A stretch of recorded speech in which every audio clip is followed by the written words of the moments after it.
Hello students, आज हम आप लोगों को बिगिन टू का यूज़ पढ़ाएंगे कि बिगिन टू क्या होता है और बिगिन टू का प्रयोग कहाँ पर किया जाता है।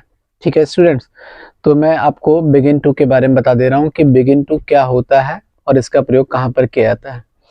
देखिए स्टूडेंट्स, जो बिगिन टू है, BEGIN बिगिन टी वो टू। देखिए स्टूडेंट्स, बिगिन टू जो है ये एक वर्ब है, ठीक है। और ये कौन सा वर्ब है स्टूडेंट्स? ये फ्रेजल वर्ब है, फ्रेजल वर्ब है ये, ठीक है। फ्रेजल वर्ब क्या होता है स्टूडेंट्स? पहले मैं आपको ये बता दूं कि फ्रेजल वर्ब क्या होता है। देखिए, फ्रेजल वर्ब जो होता है एक ऐसी क्रिया होती है जिसमें कम से कम दो शब्द होते हैं। मतलब हम कह सकते हैं कि एक से अधिक शब्द मिल करके एक ही वर्ब का निर्माण करते हैं।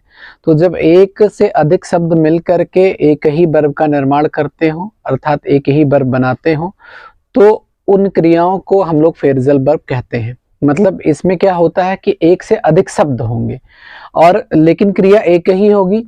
जैसे यहाँ अगर हम बात करें तो यहाँ लिखा हुआ बिगिन और टू। तो बिगिन टू को अगर हम देखें तो बिगिन टू जो है इसमें दो शब्द हैं, एक बिगिन है और एक टू है, तो इसमें दो शब्द हो गए। और इसका हिंदी अर्थ जो होता है स्टूडेंट्स, बिगिन टू का हिंदी अर्थ जो होता है, बिगिन टू का हिंदी अर्थ होता है प्रारंभ करना, प्रारंभ करना, ठीक है। प्रारंभ करना भी होता है, या कभी कभी आप देखेंगे इसका हिंदी मीनिंग हो जाता है प्रारंभ कर देना, प्रारंभ कर देना, आरंभ कर देना, आरंभ कर देना। या देखिए, हम प्रारंभ कर देना या आरंभ कर देना को ये भी कह सकते हैं शुरू कर देना, शुरू कर देना, ठीक है स्टूडेंट्स। क्या कर देना? शुरू कर देना। तो ये शुरू कर देना, आरंभ कर देना या प्रारंभ कर देना, ये जो है बिगिन टू का ही एक अर्थ है, ठीक है। बिगिन टू का एक और अर्थ होता है लगना, ठीक है स्टूडेंट्स, लगना भी होता है। तो बिगिन टू के ये सारे अर्थ हैं। मतलब यहाँ अगर हम देखें तो हमने आपको तीन अर्थ बता दिया इसका, ठीक है। प्रारंभ कर देना या आरंभ कर देना या लगना। प्रारंभ कर देना, आरंभ कर देना या लगना, इन तीनों के अलावा मैंने यहाँ लिखा हुआ है शुरू कर देना। शुरू कर देना कभी कभी केवल प्रारंभ करना भी आ जाता है। तो ये इसकी हिंदी मीनिंग हो गई बिगिन टू की। बात ये आती है कि बिगिन टू का हम लोग प्रयोग कहाँ पर करते हैं। तो बिगिन टू का जो यूज हम लोग स्टूडेंट करते हैं, हम लोग बिगिन टू का जो यूज करते हैं, मतलब प्रयोग जो करते हैं बिगिन टू का, वो हम लोग करते हैं टेंस में, ठीक है। कहाँ करते हैं? टेंस में करते हैं। और टेंस में जब करते हैं हम लोग, तो इसका प्रयोग हम लोग टेंस में कैसे करते हैं, ठीक है। टेंस में कहाँ करते हैं, ये भी एक बहुत बड़ा मुद्दा है। तो टेंस में इसका हम लोग प्रयोग जो करते हैं वो स्टूडेंट्स हम लोग मेन वर्ब के स्थान पे करते हैं, मेन वर्ब के स्थान पर करते हैं, ठीक है स्टूडेंट्स, स्थान पर करते हैं, मेन वर्ब के स्थान पे। अब सबसे बड़ी ध्यान देने वाली बात ये है कि हम कैसे जाने किसी सेंटेंस में कि यहाँ बिगिन टू लगेगा।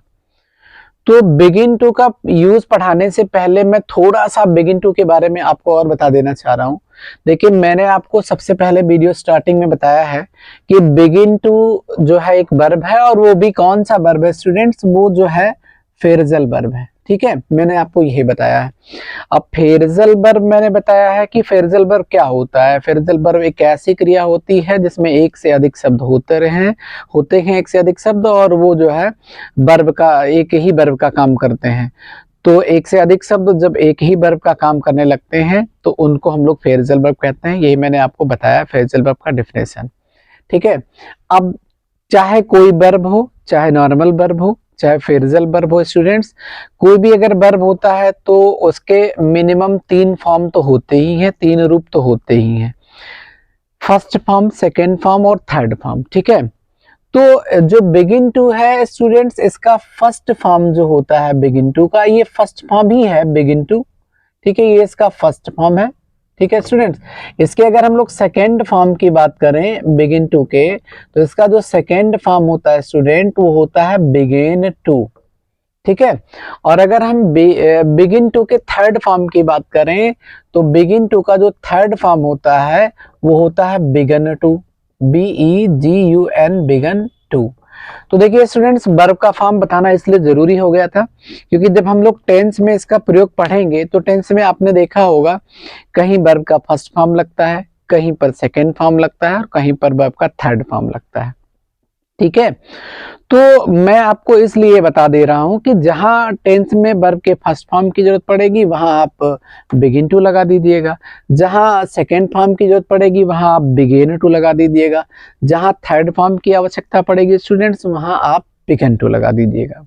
ठीक है, अब थोड़ा सा हम आपको और आगे बताना चाहेंगे बिगिन टू के यूज के बारे में, बिगिन टू का प्रयोग हम लोग कब करें। तो देखिए आपने देखा होगा कोई भी वर्ब स्टूडेंट्स, जैसे मैं एक आध वर्ब ले रहा हूं एग्जांपल के लिए नॉर्मल। देखिए आप लोगों ने देखा होगा जैसे SLEEP स्लीप। ठीक है स्टूडेंट्स, स्लीप जो होता है स्टूडेंट्स ये स्लीप एक वर्ब है और अगर हम लोग स्लीप की बात करें तो स्लीप का हिंदी जो मीनिंग होता है वो होता है सोना। ठीक है, इसके अलावा एक और वर्ब हम एग्जांपल के रूप में लिख दे रहे हैं बीप। बीप का हिंदी मीनिंग जो होता है स्टूडेंट्स वो होता है रोना। ठीक है, तो देखिए चाहे हम लोग स्लीप की बात करें चाहे हम लोग बीप की बात करें, आपने देखा होगा स्टूडेंट्स कभी भी टेंस में ये लोग रोना या सोना के सेंस में नहीं लिखे रहते, मतलब इस स्ट्रक्चर में नहीं लिखे मिलेंगे आपको। क्यों नहीं लिखे मिलेंगे? क्योंकि होता क्या है कि जब किसी भी क्रिया का प्रयोग टेंस में किया जाता है तो उसमें क्या होता है, जो क्रिया के लास्ट में ना आया होता है बच्चों वो ना रिमूव हो जाया करता है। रिमूव होने का मतलब हट जाया करता है और उसके स्थान पर, ना के स्थान पर टेंस का पहचान वाला शब्द आकर के जुड़ जाया करता है। तो टेंस का पहचान जैसे प्रेजेंट इंडेफिनिट में अगर इसी का यूज हो करना हो आपको सोना को, तो जब ये प्रेजेंट इंडेफिनिट में जाएगा तो आप देखेंगे वहां पर सोता है बन जाएगा स्टूडेंट्स।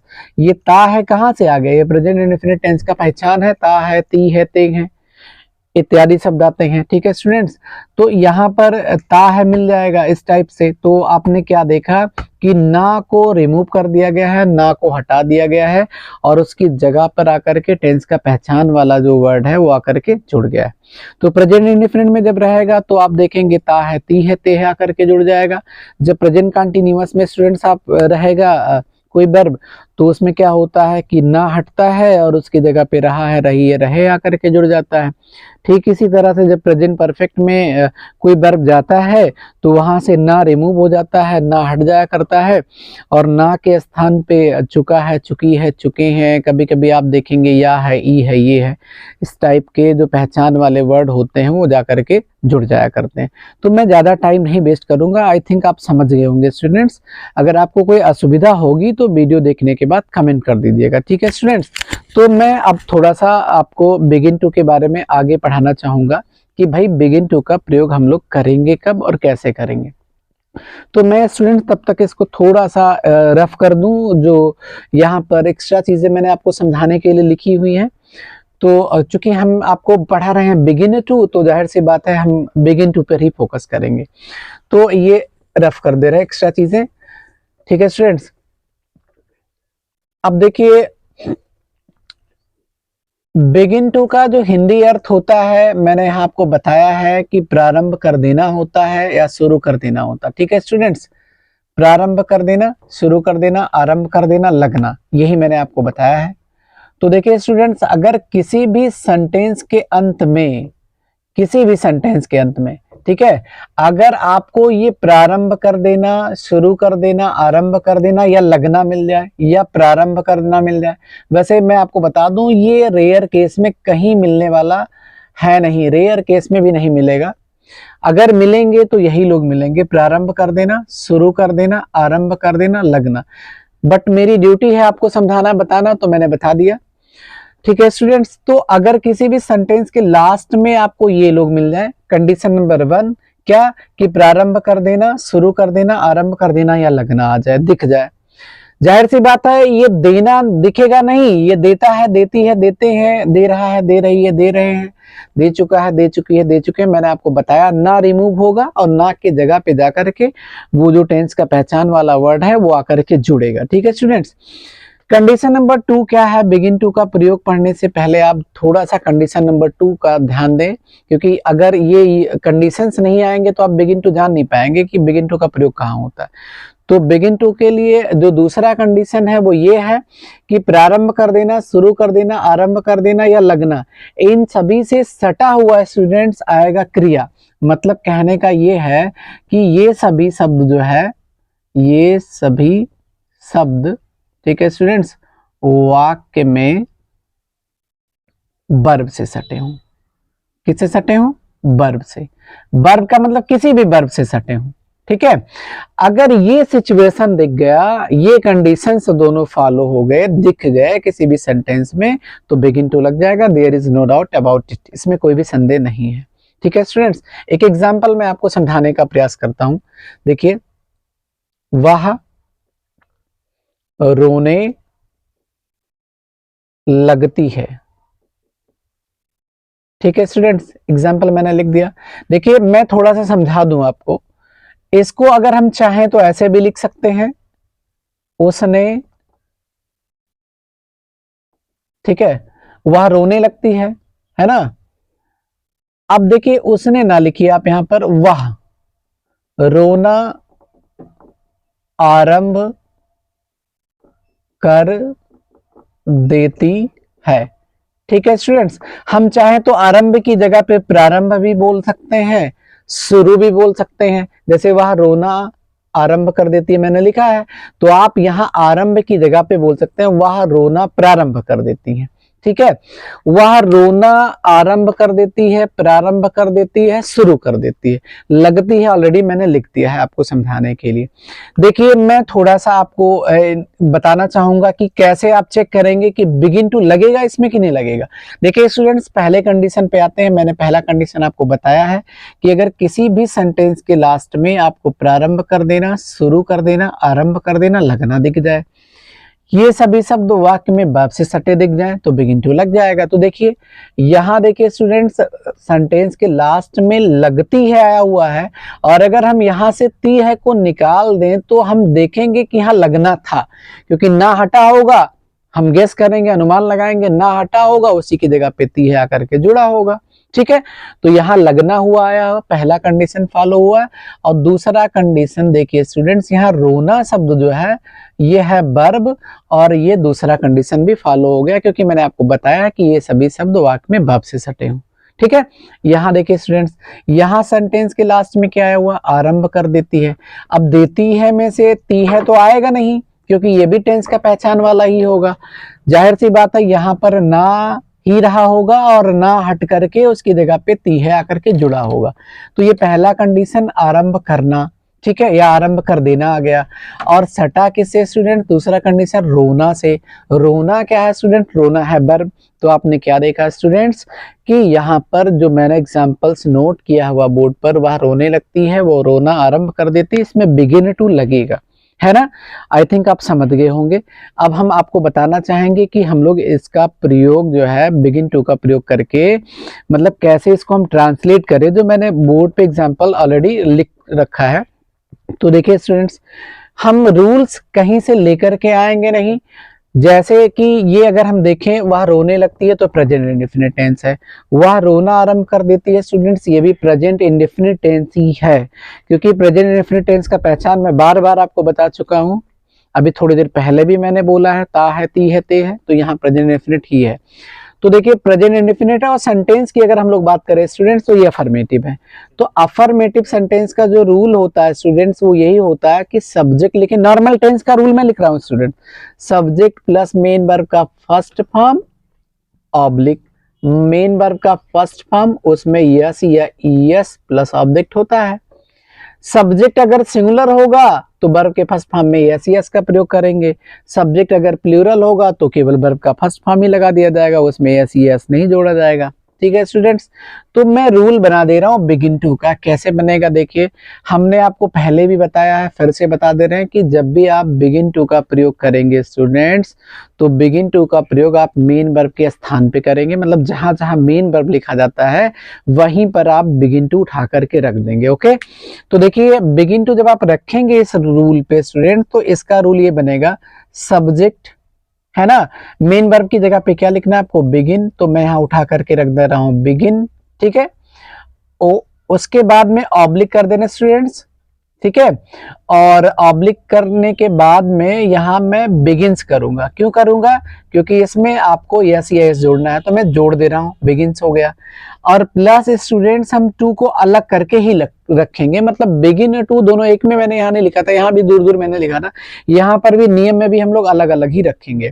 देखिए अब ये क्या कर रहा है स्टूडेंट्स कि आप ऑब्जेक्ट लिखें, लेकिन दिमाग में आपको ये चीज सेट कर लेनी है कि यहाँ हम लोग ऑब्जेक्ट अभी नहीं लिखेंगे। क्यों नहीं लिखेंगे, क्योंकि ये जो हमारा पहचान वाला शब्द है, प्रारंभ कर देना, शुरू कर देना, आरंभ कर देना, लगना, ये सभी शब्द किससे सटे हैं, वर्ब से सटे हैं।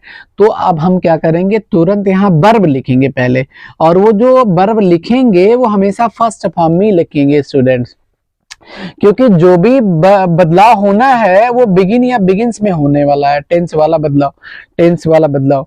तो यहाँ हमेशा जो वर्ब लिखेंगे आप स्टूडेंट्स, वो वर्ब का फर्स्ट फॉर्म लिखेंगे और उसके बाद फिर आप ऑब्जेक्ट लिखेंगे स्टूडेंट्स। तो चलिए ये मैंने रूल जनरेट कर दिया, बना दिया आपको। अब आप इसको ट्रांसलेट कर लीजिए। वह रोने लगती है, चाहे आप बनाएंगे वह रोने लगती है, चाहे वो रोना आरंभ कर देती है स्टूडेंट्स। तो देखिए अब आप यहाँ देखें सब्जेक्ट कौन है, वह है, तो वह की अंग्रेजी क्या होता है, सी। अब बिगिन तो लगाएंगे नहीं क्योंकि सब्जेक्ट सिंगुलर है, आपको क्या लिखना होगा, बिगिंस टू ही लिखना होगा। तो आप स्टूडेंट्स लिखेंगे बिगिंस, ओके। और उसके बाद क्या कह रहा है कि टू, और उसके बाद क्रिया का फर्स्ट फॉर्म, तो जो क्रिया से सटा, मतलब जो पहचान वाला शब्द जिस क्रिया से सटा वो उस क्रिया की अंग्रेजी। तो देखिए यहाँ रोना है, तो यहाँ रोने का फर्स्ट फॉर्म आप लिख देंगे स्टूडेंट्स बी। उसके बाद इसमें कोई ऑब्जेक्ट बचा नहीं है तो हम नहीं लिखेंगे, ऑब्जेक्ट नहीं है तो नहीं लिखेंगे। तो ये वह रोने लगती है का ट्रांसलेट हो गया सी बिगिंस टू वीप, ठीक है स्टूडेंट्स।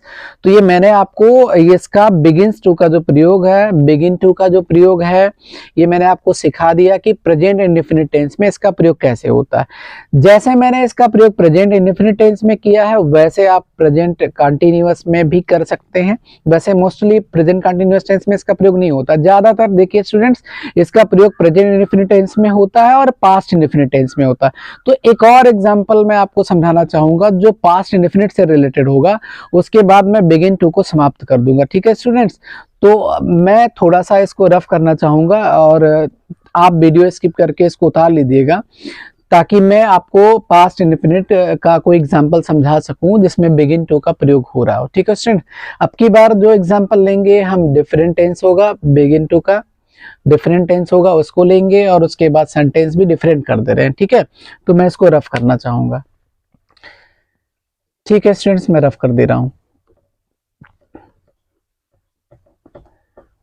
अब की बार मैं जो बिगिन टू का एग्जांपल आपको लेकर के बताना चाह रहा हूं, वो एग्जांपल मैं जो है इंट्रोगेटिव सेंटेंस का ले रहा हूं। देखिए स्टूडेंट्स, क्या वह स्कूल जाने लगी, ठीक है स्टूडेंट्स। देखिए ये मैंने एग्जांपल लिख दिया बोर्ड पे, क्या वह स्कूल जाने लगी। तो अगर हम इस सेंटेंस की बात करें तो सेंटेंस के लास्ट में आप देख रहे हैं कि लगी आ गया है, और लगी ना देखें आप, यहाँ ई का मात्रा देखें, और आ का मात्रा और ई का मात्रा और ए का मात्रा जिस भी सेंटेंस के लास्ट में आता है स्टूडेंट्स, वो जो होता है वो आपका पास्ट इंडेफिनिट टेंस होता है।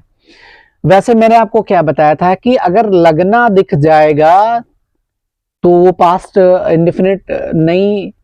आप थोड़ा सा यहाँ दिमाग ना लगाएं ऐसा कि भाई ये जो है अब फ्यूचर इंडेफिनिट हो जाएगा, ऐसा अगर कुछ आपके दिमाग में आ रहा है तो उसको निकाल दीजिएगा।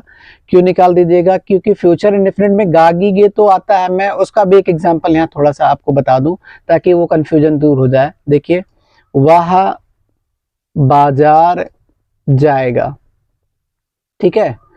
अब देखिए सेंटेंस में वह बाजार जाएगा जो सेंटेंस है, इस सेंटेंस में स्टूडेंट्स गा तो आ रहा है, लेकिन जो गा आ रहा है स्टूडेंट्स वो वर्ब में आ रहा है।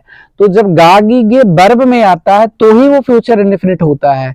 और दूसरी बात ये है कि यहाँ आप देख रहे हैं जो गा गी गे आ रहा है, इसमें कहीं आरंभ करने का भाव नहीं है, शुरू करने का भाव नहीं है, प्रारंभ करने का भाव नहीं है। लेकिन यहाँ पर अगर आप देखेंगे तो सबसे पहली बात तो लगना से रिलेटेड लगी शब्द आया हुआ है, और इसमें स्कूल जाने लगी लिखा हुआ तो आरंभ करने का भाव है, प्रारंभ करने का भाव है। तो आप इसको कदापि ना सोचें कि ये फ्यूचर इंडेफिनिट टेंस है। अगर आप ऐसी थिंक कर रहे हैं तो वो फिर रॉन्ग है, वो गलत है। आप यहाँ देखिए लगी, इसलिए मैंने यहाँ लिख दिया है कि भाई ये ना हटेगा, और इस ना की जगह पर आकर के यहाँ कोई टेंस वाला पहचान वाला शब्द जुड़ेगा, टेंस के पहचान वाला शब्द। तो लगी यहाँ हो गया आ का मात्रा, ई का मात्रा, ए का मात्रा इसमें आकर के जुड़ गया स्टूडेंट्स। और ये सटा किससे है? क्रिया से, जाने क्रिया है, जाने मतलब जाना। ठीक है स्टूडेंट्स, तो ये पहला कंडीशन फॉलो करवा दिया, ये दूसरा कंडीशन फॉलो करवा दिया।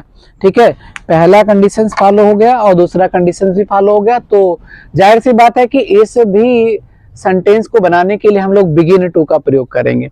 लेकिन देखिए ये जो सेंटेंस है वो इंट्रोगेटिव है, तो नियम हम इंट्रोगेटिव वाला लिखेंगे, नॉर्मल पास्ट इंडेफिनिट का।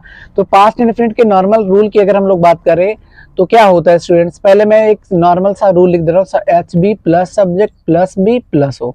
अब एच बी का सेंस जो होता है वो क्या होता है? एच बी का मतलब क्या स्टूडेंट्स? पास्ट इंडेफिनिट के एच बी का मतलब क्या होता है? डिड होता है, डिड होता है। उसके बाद आपको क्या लिखना है स्टूडेंट? सब्जेक्ट लिखना है। सब्जेक्ट लिख दिया आपने, ठीक है, सब्जेक्ट लिख दिया। सब्जेक्ट के बाद क्या स्टूडेंट लिखना है? आपको वर्ब लिखना है। लेकिन मैंने क्या बताया कि जब भी आप वर्ब लिखें तो बिगिन टू को वर्ब की जगह पे लिखेंगे। तो मैं यहां बिगिन टू लिख दे रहा हूं स्टूडेंट्स, ठीक है, बिगिन और टू को अलग कर दे रहे हैं। ठीक है, तो बिगिन टू हो गया। दूसरी बार आप यहाँ ऑब्जेक्ट ना लिखें, क्योंकि यहाँ ऑब्जेक्ट लिखा है, लेकिन अभी मैंने प्रेजेंट इंडेफिनिट वाले में आपको समझाया है कि आप ऑब्जेक्ट ना लिखें। क्यों ना लिखें? क्योंकि यहाँ क्रिया से सटा हुआ है, तो इसको आप क्रिया से सटा दीजिए। तो यहाँ आप क्रिया का फर्स्ट फॉर्म लिखेंगे, ये वाली क्रिया हमेशा फर्स्ट फॉर्म में रहेगी। और उसके बाद स्टूडेंट्स आप क्या करें? अब ऑब्जेक्ट लिखें और उसके बाद आप क्वेश्चन मार्क लगा दें, जो भी है। तो इसका ट्रांसलेट इस नियम पे बन जाएगा। तो क्या वह स्कूल जाने लगी?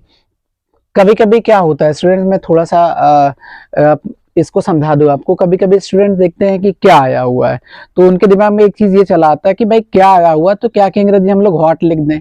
ऐसा बिल्कुल ना करिएगा कि क्या आया हुआ है तो आप व्हाट लिख दें, नहीं, जो आपका रूल कह रहा है आप वही लिखेंगे, आपका ट्रांसलेट हो जाएगा। तो क्या के चक्कर में मत पड़िएगा कि क्या आया हुआ तो हम व्हाट लिख दें। ये कह रहा है कि आप डिड लिखें तो आप डिड ही लिखें, जो ये कह रहा है वही आप लिखिए, आपका 100% जो है ये ट्रांसलेट हो जाएगा। ठीक है, तो चलिए, ये कह रहा है डिड लिखिए तो मैं डिड लिख दे रहा हूं। उसके बाद कह रहा है सब्जेक्ट लिखें, तो सब्जेक्ट कौन है? वाह।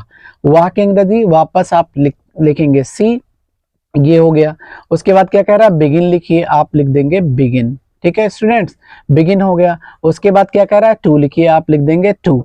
उसके बाद वर्ब का फर्स्ट फॉर्म, तो ये पहचान वाला शब्द जिस वर्ब से सटा होगा उसी का फर्स्ट फॉर्म। तो पहचान वाला शब्द लगी किसे सटा हुआ? जाने से, तो जाने का फर्स्ट फॉर्म, जाना का फर्स्ट फॉर्म जो होता है वो गो होता है, गो लिख दिया। उसके बाद क्या है स्टूडेंट्स? आपको ऑब्जेक्ट लिखना है। यहाँ ऑब्जेक्ट है स्टूडेंट्स स्कूल, तो आप लिखेंगे टू स्कूल। ठीक है, तो ये जो सेंटेंस बन के आ गया, डिड सी बिगिन टू और उसके बाद गो टू स्कूल, ये क्या वह स्कूल जाने लगी का ट्रांसलेशन है।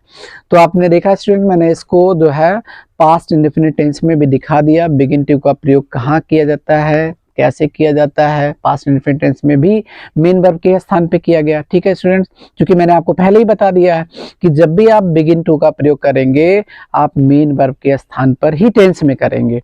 तो आई थिंक आपको जो मैंने समझाया है वो आपको अच्छी तरह से समझ में आया होगा। आप इसको समझ लीजिएगा, वीडियो बार बार रिपीट करके देख लीजिएगा। अगर आपको कोई असुविधा होगी तो फिर से कमेंट करके बताइएगा। ठीक है स्टूडेंट्स, फिर आपको हम एक नया यूज आपको एक नया वीडियो में समझाएंगे। तब तक के लिए जय हिंद, जय भारत। ठीक है स्टूडेंट, थैंक यू।